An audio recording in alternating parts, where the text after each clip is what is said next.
એક નાના સુંદર જંગલમાં એક નાની મહેનતુ ચકલીબેન રહેતી હતી. એના પાસે પોતાનું કંઈ ખાસ નહોતું, છતાં પણ એ હંમેશા પહેલા બીજાનું જ વિચારતી હતી. ચકલીબેન આખો દિવસ મહેનત મજૂરી કરીને 2 પૈસા કમાતી હતી. પણ એ જ જંગલમાં 2 એવા તોફાની લોકો પણ રહેતા હતા જે ચકલીબેનને હંમેશા હેરાન કરતા.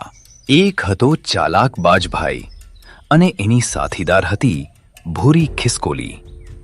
બંનેને લાગતું કે ચકલીબેન બહુ જ ભોળી અને ગાંડી છે. હે ભગવાન, આજે તો હું બહુ જ થાકી ગઈ છું. સવારથી સતત કામ જ કરી રહી છું અને હજુ સુધી કશું ખાધું પીધું પણ નથી. ચાલો એક કામ કરું, ઘરેથી લાવેલા થેપલા જ થોડા ખાઈ લઉં. ભૂખ પણ બહુ લાગી છે અને થોડીક આરામ પણ મળી જશે. ચકલીબેન જ્યાં કામ કરતી હતી એની બાજુમાં જ બાજભાઈની ચાની ટપરી હતી. પણ બાજભાઈનું સાચું કામ ચા વેચવાનું નહોતું. એ તો આખો દિવસ બસ એ જ વિચારતા રહેતા કે ચકલીબેનને આજે કેવી રીતે હેરાન કરવી.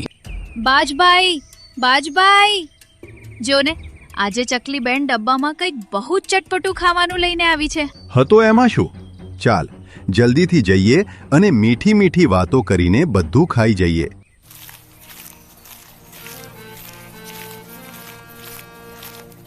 અરે ચકલીબેન, તમારા ડબ્બામાંથી તો બહુ સરસ ખુશ્બુ આવે છે. એવું શું લાવ્યા છો આજે? ખુશ્બુ તો આવે જ ને. મેં મારા હાથથી બનાવેલા ચટપટા થેપલા છે. લે લો, તમે પણ ચાખીને જોઈ લો. અને બસ, ભૂરી ખિસકોલી અને બાજભાઈ તો ચકલીબેનનો આખો ડબ્બો જ લઈ બેઠા. પછી શું, ઝટપટ બધા થેપલા સાફ. એક પણ થેપલો ચકલીબેન માટે બચ્યો નહીં. અમે તો તારા બધા જ થેપલા ખાઈ લીધા. હવે તું શું ખાશે ચકલી? કોઈ વાંધો નહીં, હું તો ઘરે જઈને પણ ખાઈ શકું છું. હવે ફક્ત પાણી પી લઉં છું. અને આમ ભૂખી હોવા છતાં પણ ચકલીબેન ફરીથી કામે લાગી ગઈ. જોયું બાજભાઈ, મેં કહ્યું હતું ને, આ ચકલી ખરેખર ગાંડી જ છે. પોતાનું વિચાર્યું પણ નહીં અને આપણને બધા થેપલા ખવડાવી દીધા. અરે ભૂરી, કોઈને તો ગાંડો બનવું જ પડે ને આપણા માટે. નહીં તો આપણે મોજથી કેવી રીતે જીવીએ? એકદમ સાચું કહ્યું બાજભાઈ. ચાલ ભૂરી, હવે તો સાંજ પડી ગઈ છે, આપણે પણ ઘરે જઈએ. અને આમ સાંજ પડતા જંગલના બધા જાનવરો ધીમે ધીમે પોતાના ઘરે જવા નીકળી પડ્યા. પણ થોડી જ વારમાં અચાનક જ મોસમ બદલાઈ ગયું. ધડાધડ વરસાદ વરસવા લાગ્યો. ચકલીબેન તો તરત જ પોતાના બચાવ માટે છત્રી ખોલી લે છે અને ધીમે ધીમે પોતાના ઘર તરફ જવા નીકળે છે. એટલામાં ચકલીબેનને કોઈના રડવાનો અવાજ સંભળાયો. ચકલીબેન ત્યાં જ ઊભી રહી ગઈ. અરે, આટલા ભારે વરસાદમાં ચારે તરફ શાંતિ છે, તો પછી આ રડવાનો અવાજ કોનો આવે છે? ચકલીબેન એ પાછળ ફરીને જોયું તો જંગલમાં રહેતી ઘેટીબેન ઝાડની નીચે એકલી ઊભી રહીને રડી રહી હતી.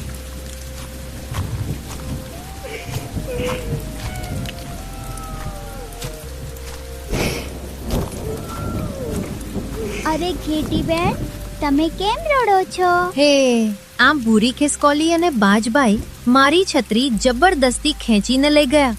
હવે હું આટલા વરસાદમાં ઘરે કેવી રીતે જાઉં? અરે રે, એમાં રડવાનું શું કામ? આ લો મારી છત્રી અને શાંતિથી ઘરે જતા રહો. પણ ચકલીબેન, તમે કેવી રીતે જશો? અરે ઘેટીબેન, તમે મારી ચિંતા ના કરો. મારું ઘર તો બાજુમાં જ છે. તમે આ છત્રી લઈ જાઓ અને કાલે સાંજે મને પાછી આપી દેજો. હું એમ પણ અહીંથી જ નીકળું છું. તમે તો બહુ જ સારા છો ચકલીબેન. અને આમ ઘેટીબેન ચકલીબેનની છત્રી લઈને ઘરે જતી રહી. જ્યારે ચકલીબેન પોતે વરસાદમાં ભીંજાતા પોતાના ઘર તરફ જવા લાગી, પણ એટલામાં જ રસ્તામાં કંઈક અજબ બન્યું.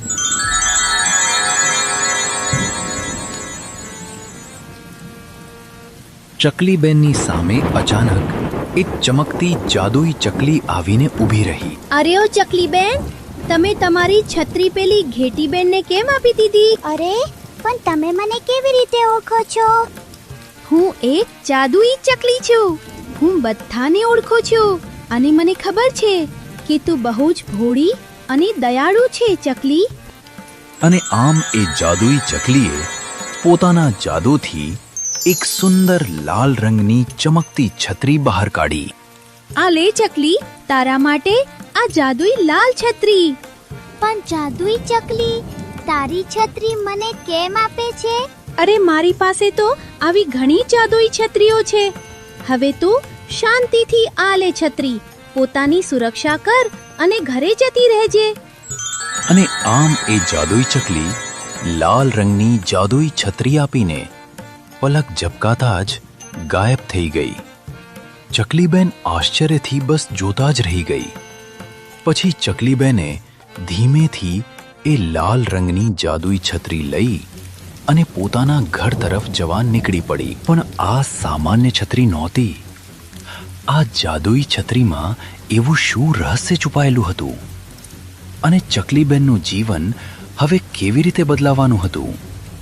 અને આમ ચકલીબેન લાલ રંગની જાદુઈ છત્રી લઈને ધીમે ધીમે આગળ ચાલતી જાય છે. ચારે તરફ વરસાદ વરસી રહ્યો હતો અને પવન પણ જોરથી ફૂંકાઈ રહ્યો હતો. એટલામાં અચાનક ચકલીબેનને કોઈનો અવાજ સંભળાયો. જય શ્રી કૃષ્ણ. ચકલી, અરે આજુબાજુ તો કોઈ દેખાતું જ નથી. તો પછી આ અવાજ કોનો આવે છે? હું છું આ લાલ જાદુઈ છત્રી. હવે હું તારી રક્ષા કરીશ. હે ભગવાન, આ છત્રી કેવી રીતે બોલે છે? કારણ કે હું કોઈ સામાન્ય છત્રી નથી. હું એક જાદુઈ છત્રી છું. અરે બાપરે, આજે તો મારી સાથે બહુ જ અજબ વસ્તુઓ થઈ રહી છે. ડરતી નહીં ચકલી, હું તારી મિત્ર છું. તું જેટલી દયાળુ છે ને, એટલે જ તને આ જાદુઈ ભેટ મળી છે. સાચે? એટલે જ પેલી જાદુઈ ચકલીએ તને મને આપી? હા, કારણ કે તું બીજાનું દુઃખ જોઈ શકતી નથી. પોતે વરસાદમાં ભીંજાઈ ગઈ, પણ ઘેટીબેનને બચાવી લીધી. અરે એમાં શું, કોઈ મુશ્કેલીમાં હોય તો મદદ કરવી જ જોઈએ ને. બસ એ જ તો તારી સૌથી મોટી ખાસિયત છે. અને આમ ચકલીબેન રસ્તા પર ચાલતી હતી અને એની સાથે વાતો કરતી હતી એક બોલતી જાદુઈ છત્રી.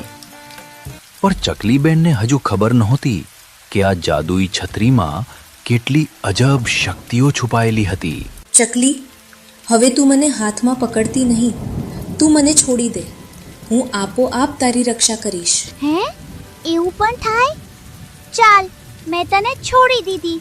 અને આમ છત્રીના કહેવા મુજબ ચકલીબેને છત્રી છોડી દીધી. એટલામાં જ થોડે દૂરથી બાજભાઈ અને ભૂરી ખિસકોલીએ આ બધું જોઈ લીધું. અરે બાજભાઈ, જો તો ખરા, એ છત્રી તો આપોઆપ ચકલીબેનની સાથે ચાલે છે. ચકલીબેને તો એને પકડી પણ નથી. સાચું કહે છે ભૂરી. આ છત્રી તો ખરેખર જાદુઈ લાગે છે. ચાલો ને, આ છત્રી હવે આપણું બનાવી લઈએ. પહેલા ચકલીને ગાંડી બનાવીશું, પછી આ જાદુઈ છત્રી પણ લઈ લઈશું. અને આમ ચકલીબેન તો છત્રી સાથે વાતો કરતી કરતી પોતાના ઘર તરફ જઈ રહી હતી. પણ હવે એની પાછળ ભૂરી અને બાજ પણ છુપાઈને આવવા લાગ્યા. થોડું આગળ જતા ચકલીબેને જોયું કે ડોગેશભાઈ પોતાના ઘર બહાર વરસાદમાં બેઠા બેઠા રડી રહ્યા હતા. અરે ડોગેશભાઈ, શું થયું તમને? અરે શું કહું ચકલી દીદી, આ વરસાદમાં આખું પાણી મારા ઘરમાં ઘૂસી ગયું છે. આખું ઘર પાણીથી ભરાઈ ગયું છે. અરે રે ડોગેશભાઈ, તમને કોઈ પણ મદદ જોઈએ તો મને કહેજો. ના ચકલી દીદી, તમે મારી મદદ નહીં કરી શકો, પણ તમે મને પૂછ્યું એ જ મારા માટે બહુ મોટી વાત છે. કાશ આજે મારી પાસે ખરેખર પૈસા હોત તો હું તમને નવું ઘર બનાવી આપી દેત. ચકલી, શું તું ખરેખર ઈચ્છે છે કે ડોગેશભાઈનું ઘર ફરીથી બની જાય? શું તું એ કરી શકીશ? હા, હવે જોજે. અને આમ જાદુઈ છત્રીએ પોતાનો જાદુ શરૂ કર્યો. એક તેજસ્વી પ્રકાશ ફેલાયો અને પલભરમાં જ ડોગેશભાઈના ઘરમાં ભરાયેલું બધું પાણી બહાર નીકળી ગયું. પછી ધીમે ધીમે એક સુંદર અને મજબૂત નવું ઘર તૈયાર થઈ ગયું. અરે વાહ છત્રી, તે તો કમાલ કરી દીધો. વાહ વાહ વાહ! આભાર ચકલી દીદી, તમારો બહુ બહુ આભાર. આ બધું જોઈને ભૂરી અને બાજની આંખો તો ફાટી જ ગઈ. જોયું બાજભાઈ, એ ચકલી પાસે તો ખરેખર જાદુઈ છત્રી છે. હાલ માટે એ છત્રી એની પાસે છે, પણ હવે જો હું એ જાદુઈ છત્રીને કેવી રીતે મારી બનાવું છું. અને આમ ચકલીબેન જાદુઈ છત્રી લઈને આગળ પોતાના ઘર તરફ જવા નીકળી ગઈ. એ રસ્તામાં છત્રી સાથે મસ્તીથી વાતો કરતી હતી, જ્યારે પાછળથી ભૂરી અને બાજ એનો પીછો કરતા જ હતા. મને બહુ સારું લાગે છે છત્રી કે તું બિચારા ડોગેશભાઈનું ઘર બનાવી આપ્યું. એ તો વરસાદમાં બહુ જ હેરાન થઈ રહ્યા હતા. તારું મન બહુ જ સારું છે ચકલી, એટલે જ તને બધામાં સારું જ દેખાય છે. અને એ જ સમયે અચાનક બાજભાઈ અને ભૂરી ચકલીબેનની સામે આવી ગયા અને એમના હાથમાં હતી ઘેટીબેનની છત્રી. તમે બંને બહુ ખોટું કર્યું. એ બિચારી ઘેટીબેનની છત્રી લઈ લીધી. હા ચકલીબેન, તમે એકદમ સાચું કહ્યું. અમારા બંનેથી બહુ મોટી ભૂલ થઈ ગઈ. હા, આ લો ઘેટીબેનની છત્રી, તમે એને પાછી આપી દેજો. સારું, ચાલો. તમને તમારી ભૂલનો અહેસાસ તો થયો. ક્યારેય કોઈનું હકનું કાંઈ પણ ન લેવું જોઈએ. આ બહુ ખોટી વાત છે. તારી આ બકબક અમે એટલા માટે સાંભળીએ છીએ કારણ કે અમને તારી આ જાદુઈ છત્રી જોઈએ છે. એ ચકલીબેન, મને તમારી આ લાલ રંગની છત્રી બહુ ગમી ગઈ. મને લાલ રંગ બહુ ગમે છે ને. ખાલી થોડી વાર જોવા માટે આપો ને, હું પાછી આપી દઈશ. લો, જોઈ લો. અમે તને ઘેટીબેનની છત્રી આપી, હવે તું અમને શું આપીશ? અરે, પણ આ તો ઘેટીબેનની છત્રી હતી ને. એમ જ કહીએ છીએ. જે અમે તને આપ્યું એ તારું, અને હવે તારી આ છત્રી અમારી. ના ના બેન, મેં તો તમને વિશ્વાસ રાખીને છત્રી આપી હતી. મને લાગ્યું હતું કે તે તમે જોઈને પાછી આપી દેશો.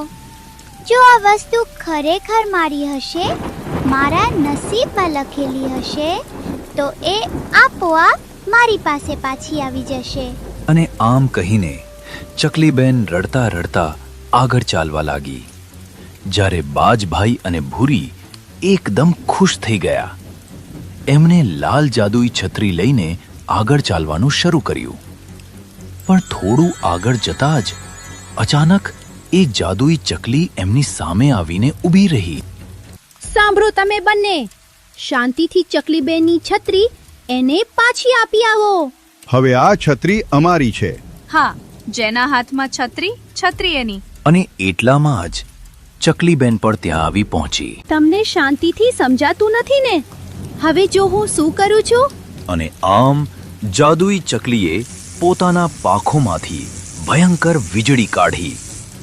ધડાકા સાથે એ સીધી બાજભાઈ અને ભૂરીને વાગી. બચાવો, બચાવો, બચાવો, બચાવો! અને આમ બંને ધડામથી નીચે પડી ગયા. એટલામાં જ એક ભયંકર વાઘ એમની પાછળ દોડ્યો. પોતાના બચાવ માટે બાજભાઈ અને ભૂરીએ તરત જ જાદુઈ છત્રી ત્યાં ફેંકી દીધી અને ડરીને ભાગવા લાગ્યા. ચકલીબેને તરત જ પોતાની છત્રી ઉઠાવી લીધી અને આમ આખા જંગલમાં વાઘ બાજભાઈ અને ભૂરીને ભગાડતો રહ્યો, જ્યારે જાદુઈ ચકલી ચકલીબેનની સામે શાંતિથી ઊભી રહી. જો ચકલી, સારી અને દયાળુ બનવું બહુ સારી વાત છે, પણ બહુ જ સાદી અને મૂર્ખ બની જવું એ ખોટી વાત છે. આ વાત હંમેશા યાદ રાખજે. હા, મને હવે આ વાત હંમેશા યાદ રહેશે. અને આલો, તમારી જાદુઈ છત્રી હવે તમે પાછી લઈ લો, કારણ કે એ બંને અમારા જંગલમાં જ રહે છે. હું એમની સાથે ક્યારેય ખોટું નહીં કરી શકું અને એમને નુકસાન પણ નહીં પહોંચાડી શકું. એટલે કૃપા કરીને એમને વાઘથી બચાવી લો. તું ચિંતા ના કર ચકલી, એમને કંઈ નહીં થાય. એમને જે ખોટું કર્યું એનું ફળ એમને મળી રહ્યું છે. થોડી વારમાં બધું ઠીક થઈ જશે. અને હા, તું હંમેશા તારો આ સારો અને દયાળુ સ્વભાવ આમ જ રાખજે. તો મિત્રો, આપણે હંમેશા બીજાની મદદ કરવી જોઈએ, પણ સાથે સાથે સમજદાર પણ બનવું જોઈએ, કારણ કે દયાળુ હૃદય સૌથી મોટું જાદુ હોય છે. હાય દોસ્તો, હું છું તમારી દયાળુ ચકલી. અમારી છેલ્લી ક્વિઝ ગેમના વિજેતાઓ છે પૂરબ, હાલા, પૂર્વાંગ, શ્રેયાંશ ચૌહાણ. અભિનંદન દોસ્તો. જો તમે પણ ઈચ્છો છો કે આવનારી વિડીયોમાં તમારું નામ લઉં, તો હમણાં ચેનલને સબસ્ક્રાઇબ કરો અને આજના સવાલનો સાચો જવાબ કોમેન્ટ કરો. પહેલા 3 વિજેતાઓના નામ હું ચોક્કસ લઈશ. દયાળુ ચકલીએ કોને નવું ઘર બનાવીને આપ્યું? જલ્દી કોમેન્ટ કરો, હું તમારા કોમેન્ટની રાહ જોઈ રહી છું.